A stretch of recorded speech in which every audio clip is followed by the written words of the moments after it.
Todo mundo já passou por isso. Chega aquele momento de mandar uma mensagem importante, os dedos escorregam no teclado e o corretor automático envia algo terrivelmente constrangedor. E a primeira reação é sempre culpar o algoritmo, né? Exato.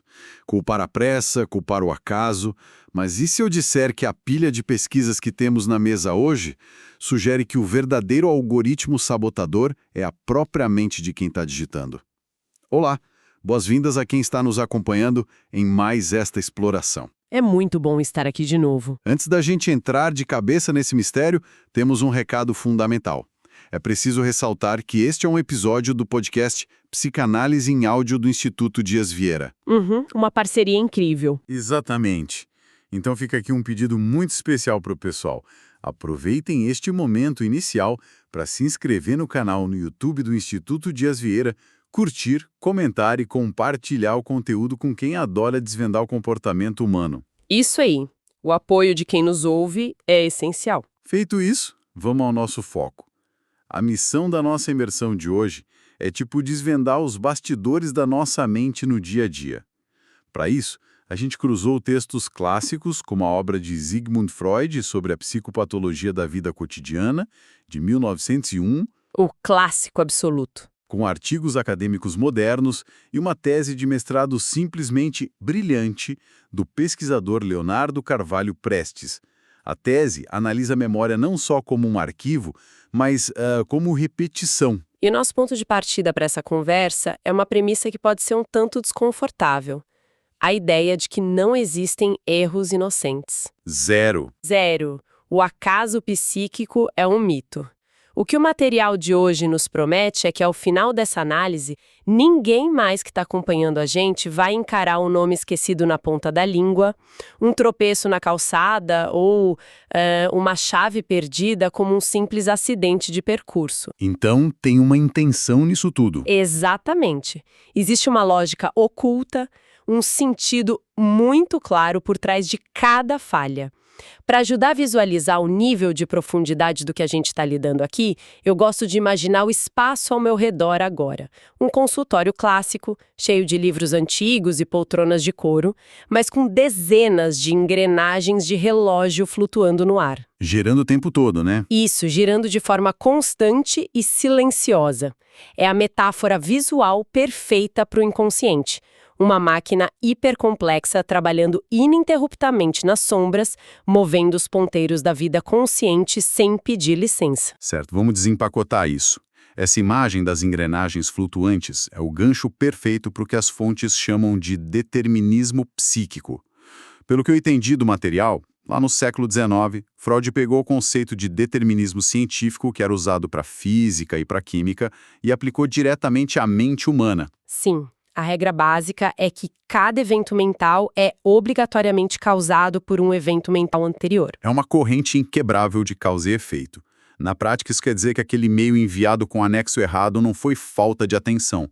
Foi um defeito na engrenagem que foi ativamente impulsionado por um motor invisível.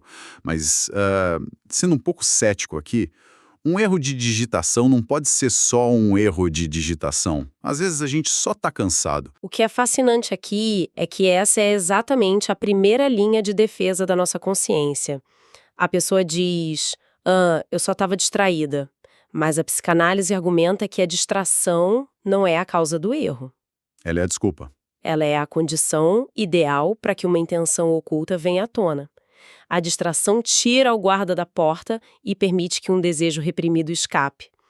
E o mais incrível é que essa percepção não começou no século XX. As fontes mostram que, 15 séculos antes de Freud sequer nascer, a humanidade já desconfiava disso. Santo Agostinho, certo? Exato.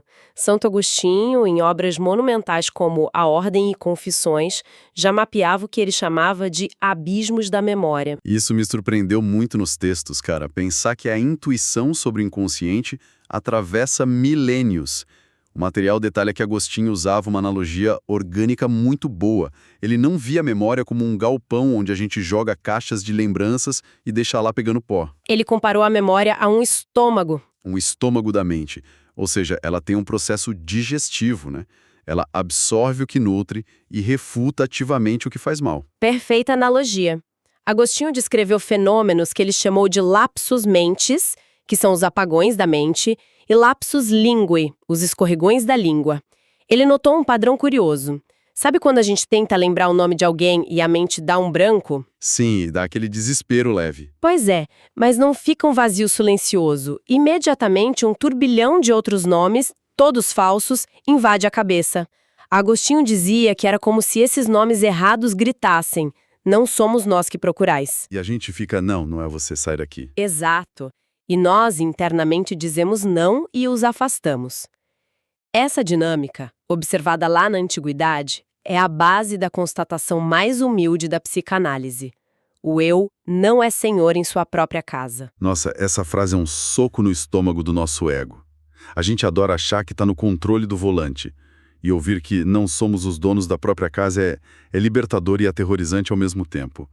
Libertador porque tira um pouco da culpa quando a pessoa dá uma gafe colossal numa reunião. Com certeza. Mas aterrorizante porque levanta a pergunta: quem é que está no controle, então? E isso nos joga direto nos casos clínicos documentados nas fontes. Mas antes da gente entrar nos exemplos, precisamos esclarecer um termo técnico que aparece o tempo todo: recalque. O famoso recalque. Para quem não está familiarizado com o jargão da psicanálise, podemos dizer que o recalque é basicamente o filtro de spam da mente. Uma força que pega conteúdos dolorosos e joga na lixeira oculta sem a gente perceber. Olha, isso levanta uma questão importante. Porque a analogia do filtro de spam é boa, mas ela tem um limite. Um filtro de spam de computador é passivo. O recalque ou a repressão exige um gasto de energia gigantesco e constante. Como assim? Imagina a seguinte situação. Você está segurando uma bola de praia cheia de ar debaixo d'água. Cansa muito o braço. Exatamente. Enquanto fizer força, ela fica submersa. O recalque é essa força que mantém sentimentos, traumas ou desejos inaceitáveis afundados no inconsciente para proteger o eu da angústia. O problema é que, no momento em que a força diminui por uma distração, a bola escapa e espirra água para todo lado. E essa água espirrada é o ato falho. É o esquecimento, o tropeço, o ato falho. Entendi. O esforço é muito ativo. E aí que entra aquele caso clássico fenomenal que o material descreve, o caso do próprio Freud tentando lembrar o nome do pintor Signorelli. Esse é um dos meus favoritos. Ele está viajando de férias pela Erzegonha e tenta lembrar o nome do pintor dos afrescos de Orvieto, o Signorelli, mas só vem nomes substitutos na cabeça dele, tipo Botticelli, Boltraffio. Ele sabe que está errado, mas o nome certo simplesmente some. E o porquê disso importar é que revela a mecânica da coisa. E qual era a mecânica ali? Antes dessa conversa, Freud estava conversando sobre a morte e os costumes dos turcos. E isso puxou uma lembrança muito dolorosa de um paciente dele que havia se suicidado por causa de uma disfunção sexual lá na cidade de Traforé. O recalque agiu tão forte para apagar a lembrança da morte e da cidade de Traforé que levou junto o nome do Signorelli, por causa das sílabas em comum. O recalque deslocou o nome verdadeiro. E tem o caso Alix também, que segue essa mesma linha de associação oculta. Um jovem encontra o Freud numa viagem e, no meio da conversa, decide recitar de cabeça um verso famoso em latim do poeta Virgílio. E aí ele trava. Ele trava no meio da frase. Ele pula a palavra Alix. Ele sabe que esqueceu algo, tenta lembrar e não consegue de jeito nenhum. Como ele sabia quem Freud era, ele o desafia. Doutor, prova sua teoria. Por que eu esqueci essa palavra específica? Ousado, rapaz. Muito. E a metodologia que Freud usa para responder a esse desafio é a pedra angular do processo analítico, a associação livre. Ele pede ao jovem que não tente lembrar a palavra, mas que diga absolutamente tudo que lhe vier à mente a partir do som dela, sem censura. Tudo mesmo. Tudo. O jovem começa a brincar com a sonoridade. Ele divide a liquis em a e liques. Daí vêm as associações: relíquias, liquefazer, liquidez, fluido. Deixa eu tentar adivinhar um salto lógico aqui. Se ele estava pensando em fluido e liquefazer, a mente dele estava tentando processar algum tipo de fluxo que estava bloqueado, porque as fontes mostram que ele chega na imagem do sangue de São Januário. Exato. Aquele milagre famoso em Nápoles, onde o sangue seco de um santo guardado num frasco se liquefaz num dia específico do ano. E se o milagre se atrasa, o povo entra em pânico. É uma cadeia de associações de explodir a cabeça, mas parece um salto muito distante de um poema em latim. Parece distante até chegarmos ao afeto que estava sendo escondido. A conexão de Freud foi cirúrgica. Ele pergunta ao jovem sobre o que exatamente estava causando tanta ansiedade naqueles dias. O jovem, relutante, confessa que estava apavorado porque uma mulher com quem ele se relacionava secretamente estava com a menstruação atrasada. Caramba! Ou seja, a regra dela, o sangue que precisava descer no dia certo, não havia descido. Igual ao sangue do santo. O poema de Virgílio falava sobre um vingador que surgiria dos ossos. A mente do jovem, ao tentar recitar um verso sobre gerar um vingador, entrou em colapso com o medo real de gerar um filho numa situação de crise. O filtro de spam trabalhou rápido. Muito. O recalque agiu. Para evitar pensar na gravidez e na menstruação atrasada, a mente simplesmente deletou a palavra alíquis do poema, porque os sons dela estavam perigosamente ligados à palavra líquido e sangue. Aqui é onde a coisa fica realmente interessante. O esquecimento não é uma falha do sistema. Ele é o sistema de segurança funcionando perfeitamente. A mente apagou a palavra para proteger o cara do pânico. E temos outro exemplo nas fontes, na mesma linha, que é a história da noiva de Corinto. Ah, esse caso do colega recitando o poema. Isso. O cara vai recitar o poema e, sem perceber, altera os versos originais. Ele insere a frase, se não pagar caro pelo favor. E quando vão investigar, descobrem que ele estava morrendo de medo de ser rejeitado financeiramente pela família da noiva num pedido de casamento que estava prestes a fazer. O medo do dote, do dinheiro, sabotou a recitação. O lapso de memória é, na sua essência, um sintoma de um conflito interno motivado por afetos penosos e recalcados. E isso força a gente a olhar para a linguagem de uma forma muito mais atenta, porque a mente não só esconde palavras, às vezes ela grita o que não deveria ser dito. Sim, quando a língua tropeça. O material nos traz casos fascinantes coletados pelo psicanalista Wilhelm Steckel sobre lapsos de fala. Steckel relata uma situação cômica e bem constrangedora que ele mesmo viveu com uma paciente extremamente rica que estava se recuperando de uma doença. O tratamento era longo e, claro, muito lucrativo para o médico. Entendi onde isso vai parar. Ao se despedir dela num determinado dia, a intenção consciente do Steckel era ser educado. Mas o que saiu da boca dele foi: se, como espero, a senhora não sair da cama logo. Nossa, o puro suco do constrangimento. A vontade consciente era dizer espero que saia da cama logo. Mas a bola de praia do desejo inconsciente de manter a paciente pagando as consultas pulou para fora da água e molhou todo mundo. Exatamente. É o famoso ato falho. E as fontes deixam claro que isso infecta até a leitura e a escrita. Tem o caso maravilhoso daquela revista que estava sendo acusada de corrupção, de Sevenal. O redator escreveu um artigo furioso para provar a integridade do jornal. O texto passou por vários revisores, foi para a gráfica, e quando a revista foi publicada, Um desastre completo. em vez de imprimirem que agiam da maneira mais desinteressada pelo bem comum, o revisor deixou passar e saiu impresso que agiam da maneira mais interessada. A força do pensamento verdadeiro, da culpa, rompeu todas as barreiras da censura e da revisão. Esse caso ilustra como a força da verdade recalcada é incansável, né? E nos leva a um exemplo de escrita muito mais íntimo, que é o endereço invejoso. Uma mulher vai escrever uma carta para parabenizar a irmã, que tinha acabado de comprar uma casa maravilhosa, espaçosa. Ela escreve a carta, mas na hora de preencher o envelope, ela coloca o endereço de uma casa minúscula, apertada e antiga onde a irmã morava anos atrás. Revelando tudo. Quando confrontada, a verdade veio à tona. Ela não estava feliz pela irmã coisíssima nenhuma, estava consumida pela pura inveja da casa nova e o lapso a colocou simbolicamente de volta na pobreza do passado. Pensa bem, isso traz um peso enorme para os nossos pequenos deslizes de hoje. Quantas vezes o pessoal não manda uma mensagem reclamando do chefe direto para o grupo onde o chefe está?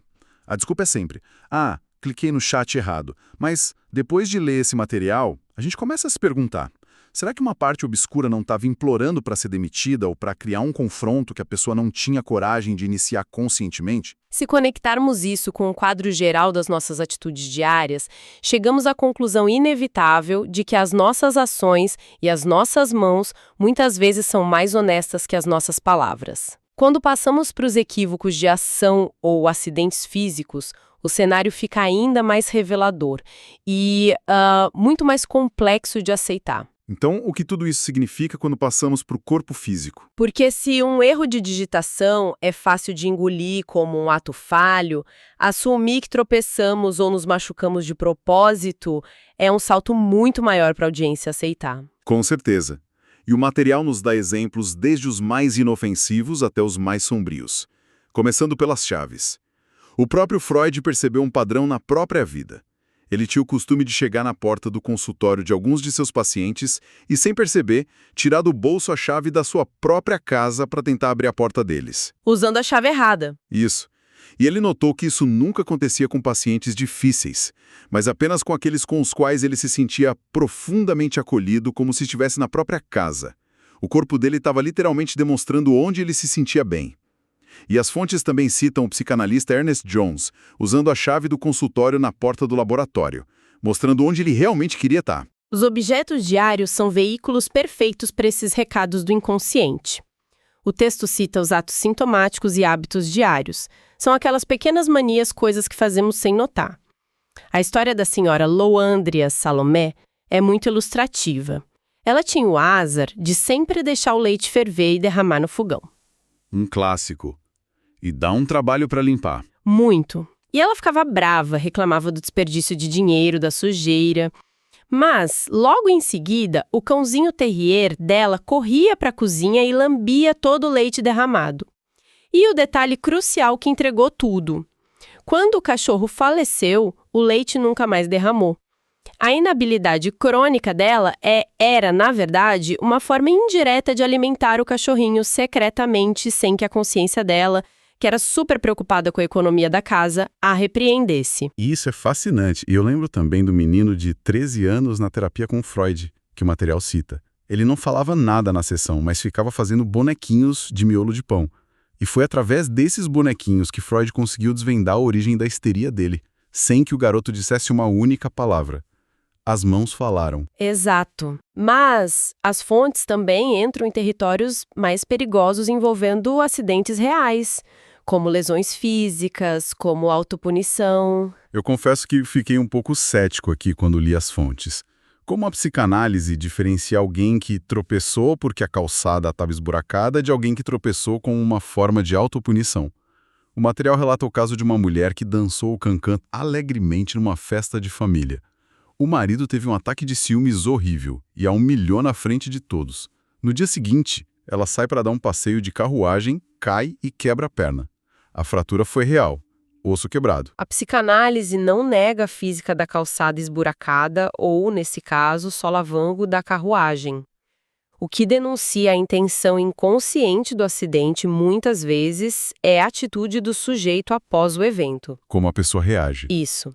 No caso dessa mulher da carruagem, o que chamou a atenção dos médicos não foi a queda em si, mas a serenidade absoluta com que ela aceitou ficar semanas imobilizada na cama.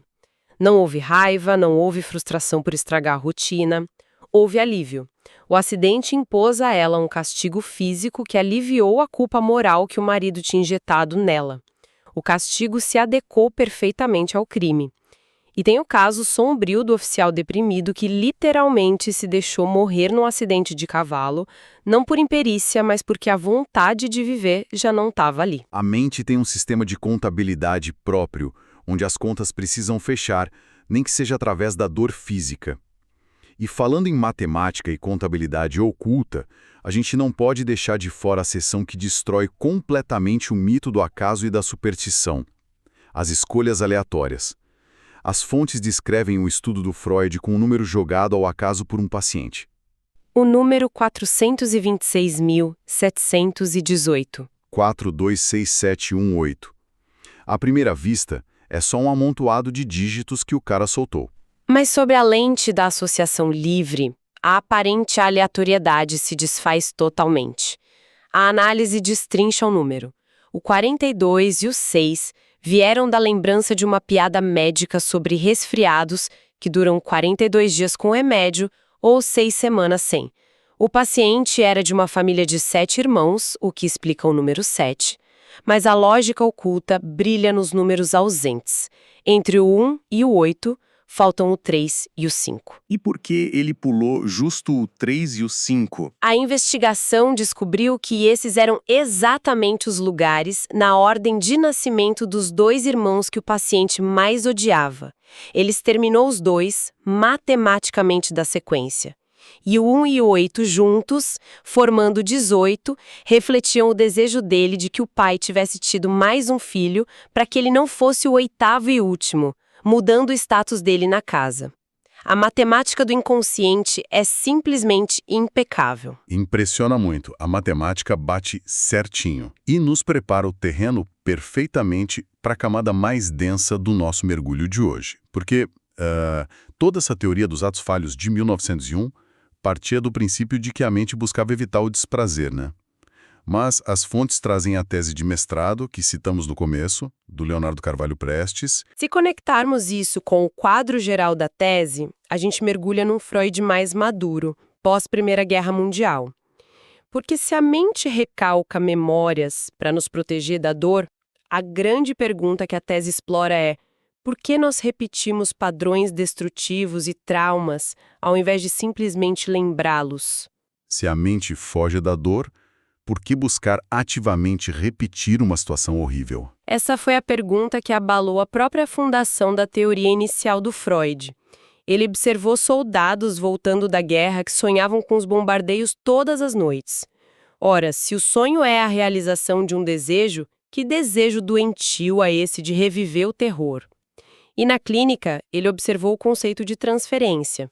Que é projetar no analista os sentimentos da infância, né? Isso mesmo. Pacientes que não conseguiam lembrar de traumas da infância acabavam recriando essas situações dolorosas na relação com o analista ou com parceiros afetivos. Eles transformavam o presente num teatro para repetir o passado. Freud percebeu que o princípio do prazer não era o rei absoluto da mente. Havia uma força mais antiga agindo por trás. E é aí que entra na tese o conceito assustador da compulsão à repetição, guiada pela pulsão de morte ou Thanatos. Segundo o material, a pulsão de vida, o Eros, é o que impulsiona o organismo a criar, a sobreviver. Mas a pulsão de morte é uma tendência inerente de todo organismo vivo de querer retornar ao estado inorgânico. Ao pó. Exato. É uma busca por inércia por um estado de tensão zero. A tensão da vida exige esforço constante. A pulsão de morte busca o alívio definitivo dessa tensão. E como a compulsão à repetição se encaixa nisso? Quando um trauma é gigantesco, a mente não consegue ligar essa energia a uma lembrança organizada. Então ela repete o trauma em atos reais, tentando dominar retrospectivamente aquele choque. O indivíduo atua o trauma porque a memória falhou em representá-lo. O palco de uma guerra eterna. Isso, as falhas da nossa memória não são vazios. São o campo de batalha ativo, onde as pulsões de vida e as pulsões de morte travam uma guerra eterna pela forma como vamos lidar com o nosso sofrimento. Cara, é monumental. Para amarrar tudo que destrinchamos hoje, a ideia central é que a nossa mente está longe de ser um arquivo silencioso e organizado. Ela é um caldeirão fervente de intenções em conflito. A memória não falha por cansaço dos anos, ela falha por excesso de trabalho da nossa própria censura interna. O sujeito é dividido e constantemente traído pela própria fala e ação. O esquecimento de uma palavra, o e-mail enviado errado, os dedos escorregando no teclado. Tudo isso é a nossa verdade arranjando um jeito de respirar na superfície. E reconhecer essas engrenagens operando no escuro é o primeiro passo para o autoconhecimento. Significa abrir mão da ilusão do controle total. E aceitar ouvir o que os próprios erros têm a ensinar. Fantástico. Quero agradecer demais a companhia de toda a audiência que mergulhou com a gente até aqui, reforçando vigorosamente o nosso compromisso inicial. É sempre bom ressaltar que este é um episódio do podcast Psicanálise em Áudio do Instituto Dias Vieira. Então, um pedido para o pessoal, não saiam daqui sem se inscrever no canal no YouTube do Instituto Dias Vieira, curtir, comentar e compartilhar o conteúdo. Comentem lá quais foram os atos falhos mais absurdos que vocês já cometeram. Ninguém está imune. Ninguém mesmo. E para fechar a nossa reflexão de hoje, deixo uma pergunta instigante baseada no material, mas expandindo o horizonte para quem nos ouve. Se cada esquecimento individual, cada pequena falha cotidiana, carrega a força de um desejo reprimido ou de uma verdade que não queremos encarar, o que os esquecimentos coletivos de uma sociedade inteira revelam sobre os desejos e as culpas que estamos todos juntos tentando esconder?